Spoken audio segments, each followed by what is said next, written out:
ഗോവിന്ദചാമി എന്ന് പറയുന്ന ആൾ 28 ദിവസത്തോളം പ്ലാൻ ചെയ്തു.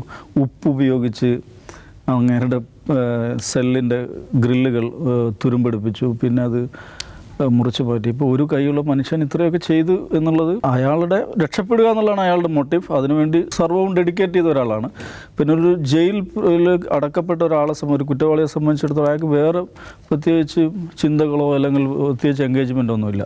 രക്ഷപ്പെടാൻ തീരുമാനിച്ച ഒരാൾക്ക് എല്ലാ ദിവസവും അയാളുടെ റിസർച്ച് എന്തായിരിക്കും, രക്ഷപ്പെടാനുള്ള പഴുതുകൾ എവിടെ എന്നുള്ളതിനെക്കുറിച്ചാണ് ആലോചിക്കുക. കൊടും കുറ്റവാളികളായിട്ടുള്ള ആളുകൾ അന്തേവാസികൾ നിശ്ചയമായി അത്തരം വഴികൾ ആലോചിക്കും.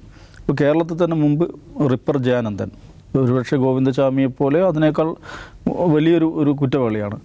റിപ്പർ ജയാനന്ദൻ 2 തവണ ജയിൽ ചാടിയിട്ടുണ്ട്. ഒന്ന് ഇതേ കണ്ണൂർ സെൻട്രൽ ജയിലിൽ നിന്നാണ്. അതിനുശേഷം അങ്ങനെ ഊട്ടിയിൽ നിന്ന് പിടിക്കുന്നു. പിന്നെ പുള്ളിയെ അടക്കുന്നത് പൂജപ്പുര സെൻട്രൽ ജയിലിലാണ്. അവിടെ നിന്നും ചാടുന്നു. പിന്നെയും പോലീസ് പിടിക്കുന്നു. അപ്പോൾ അത് പിന്നെ അങ്ങനെ സംഭവിച്ചിട്ടുണ്ട്. അപ്പോൾ ജയിൽ വകുപ്പിൻ്റെ സമ്പൂർണ്ണമായ പരാജയമാണ് എന്നൊരു നിഗമനം, അല്ലെങ്കിൽ ജയിലുകളൊക്കെ ആകെ കുഴപ്പത്തിലാണ് എന്നൊരു നിഗമനത്തിലെത്തുന്നത് ശരിയല്ലെന്നാണ് എനിക്ക് തോന്നുന്നത്. അപ്പോൾ